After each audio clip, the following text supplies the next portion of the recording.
Masih bersama kami di Kompas Petang ada Bung Wesley Hutagalung dan Bung Sergio Van Dijk. Saya mau ke Bung Sergio tadi melanjutkan sebenarnya dengan waktu yang mepet banget seperti ini, kedekatan antara pelatih dan pemain yang ideal itu seperti apa, Bung Sergio? Ya, ini situasi yang sulit, tapi dari awal kami sudah tahu nggak ada waktu banyak kalau ganti pelatih sekarang. Tapi saya yakin pemain-pemain timnas sekarang juga punya motivasi naik karena Patrick Kluivert dia mantan pemain bintang dari Barcelona. Dan timnas Belanda dan seluruh dunia sekarang mau nonton Indonesia. Saya yakin itu kasih semangat dan motivasi untuk pemain bisa dapat hasil yang baik bulan Maret. Anda meyakini target 4 poin di laga bulan Maret itu bisa tercapai? Bisa, karena menurut saya semua tim dalam grup cuman Jepang yang kelas luar biasa, tapi saya pikir timnas sama kuatnya dengan tim-tim lain di grup ini. Oke. Bung Wesley, dengan ya baru kembali lagi Kluivert pada bulan Februari, artinya waktu untuk menjaring talenta-talenta baru ini kan semakin kecil, ataukah kira-kira Kluivert akan memanfaatkan saja formasi yang sudah ada? Kalau formasi kita kembali ke pelatih ya. Semua pelatih itu punya formasi yang ideal menurut dia, tapi formasi itu dibentuk berdasarkan game plan yang dimiliki oleh pelatih. Makanya saya katakan butuh tim analis, butuh tim asisten, dia memberikan masukan, oh kekuatan kita di posisi ini, posisi 5, posisi 6, posisi 8, posisi 10, kekuatan kita terutama di mana, dia akan meracik strategi itu. Jadi tidak bisa dikatakan formasi ideal ala Sintayong akan berlaku juga di Kluivert atau formasi 4-3-3 ala Kluivert cocok di tim nasional Indonesia. Itu butuh masukan, tadi saya katakan butuh diskusi yang panjang dengan timnya, dan itu dilakukan hari-hari saat ini hingga Februari nanti pas Kluivert datang, dia sudah datang bukan dengan buku kosong, tapi sudah dengan buku mungkin 70%. Bung Wesley, tapi kalau kemungkinan untuk yang menjaring talenta baru dari pemain lokal, dari pemain liga, masih adakah kemungkinan itu dengan waktu singkat? Oh ya, selalu ada selama dia berkompetisi, selama dia punya menit bermain yang cukup, dan selama karakter yang pemain yang diinginkan itu dia dapat laporan dari asisten pelatih dia yang di Indonesia, dia akan pakai. Katakan saya butuh pemain yang jam terbangnya tinggi dan karakternya cocok dengan game plan saya. Itu pasti pelatih akan menyusun strategi itu. Siapapun terbuka pintu loh, Mbak Cindy. Soal yang Ole dan juga Yairo yang sedang masih dalam proses lobby untuk dinaturalisasi, apabila mereka bisa langsung bergabung, akan semakin bisa menyempurnakan, menguatkan timnas kah? Oh ya, saya yakin karena dua pemain ini kan bukan pemain yang baru mulai berkompetisi, baru mulai berkarir. Ole di posisi 9, saya pikir ini kelemahan Sintayong sejak 4 tahun, 5 tahun sekarang menangani tim nasional, dia nggak nemu pemain berposisi 9, striker murni. Ole mungkin jadi sebuah solusi. Lalu Randy Wolf sebagai defensive midfielder ya, Sergio, mungkin akan memperkuat transisi kita dalam menyerang dan bertahan, karena kita pasti akan bermain lebih agresif dibandingkan era Sintayong. Nah, dia butuh pemain yang menjadi jangkar penyeimbang antara bertahan dan menyerang, itu ada di peran Randy Wolf. Kalau dari Bung Sergio, meyakinikah Ole juga akan bisa mempertajam lini penyerang dari timnas?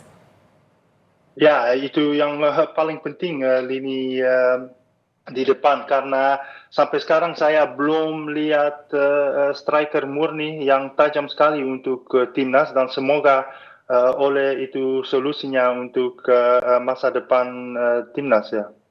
Tapi kalau melihat dari permainan timnas sebelum-sebelumnya, apa yang sebenarnya masih bisa dievaluasi, diramu lagi sebenarnya?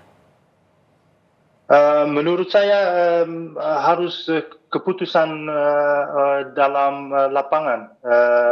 Kapan bisa ambil risiko, kapan tahan bola, itu yang sangat penting di level internasional. Harus pakai otak daripada lari kencang. Kalau dari Bung Wesley, apa yang sebenarnya masih bisa dievaluasi dan diperbaiki lagi untuk timnas di Maret nanti? Memadukan kekuatan diaspora dan lokal itu adalah sebuah kekuatan yang sangat bisa memperkuat tim nasional. Pemain lokal kita punya kecepatan, namun terkadang tadi Sergio bilang kecepatan terkadang harus punya juga keputusan yang tepat, kapan harus dribble, kapan harus mengoper, kapan harus menendang, dan itu yang kita masih belum menemukan chemistry, gaya bermain, fondasi bermain antara pemain kita yang berkompetisi di dalam negeri maupun yang diaspora. Mungkin kalau saya boleh berharap pemain kita lebih agresif dan kedekatan antara lini depan dan lini tengah itu jangan terlalu jauh jaraknya, sehingga kemudian ketika garis pertahanan kita kan agak maju ke depan sepertiga ke tengah, itu memang tidak sia-sia kita membangun serangan. Kalau menurut saya pertahanan kita sudah semakin membaik. Nah, tapi kan juga komunikasi dengan diaspora akan lebih banyak mungkin dilakukan via telepon oleh Kluivert. Nah, ini apakah bisa mengencangkan komunikasi tadi? Saya pikir tidak ada masalah ya. Sekarang komunikasi mudah dilakukan. Toh kalaupun Sintayong menangani kita, dia nggak akan ketemu juga pemain diaspora itu sampai nanti 5 hari sebelum pertandingan ketemu di Sydney.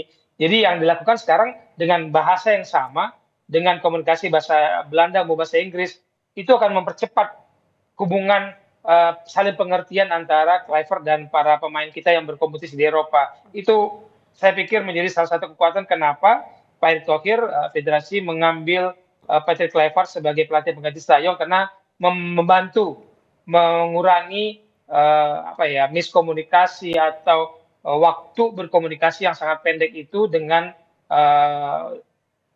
pelatih dan pemain yang berbahasa sama.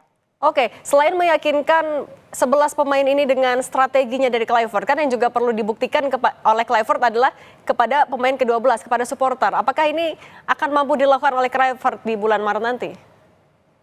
Jawabannya cuma 2, Mbak Cindy. Bermain baik dan meraih poin, meraih kemenangan, dan 1 poin di Australia, 3 poin lawan Bahrain, itu is a must, itu wajib. Karena itu buktinya kalau hanya bermain baik tanpa mendapatkan poin, pasti ada perbandingan komparasinya dengan pelatih sebelumnya. Meskipun bagi saya komparasi itu selesai sudah, kita melangkah saja. Kalau saya katakan berkali-kali, kalau kita bawa mobil selalu melihat kaca spion yang di atas itu, nabrak kita, udah fokus ke depan, kita pelajari sejarah, tapi kita fokus melihat yang ada saat ini adalah Patrick Kluivert dan timnya. Udah, kita fokus beri kepercayaan dia bertugas. Kalau dari Bung Sergio, Anda meyakini proses pembuktian dari Patrick Kluivert akan mulus di bulan Maret nanti? Ya, semua tergantung hasilnya, dan semoga hasil yang baik. Tapi apa yang saya tadi bilang, timnas menurut saya sama kuatnya dengan tim-tim lain di grup ini, dan saya yakin hasilnya bisa dapat. Ya, lawan Bahrain harus menang, dan tapi saya bisa mengerti pemain-pemain timnas masih ingat apa yang terjadi di Bahrain pertandingan lalu. Pasti mereka semangat dan motivasi lebih tinggi daripada kemarin, dan harus dapat hasil. Harus 4 poin di Maret nanti. Terima kasih Bung Wesley Hutagalung dan Bung Sergio Van Dijk. Sehat selalu semuanya. Terima kasih sudah berbagi di Kompas Petang. Tetap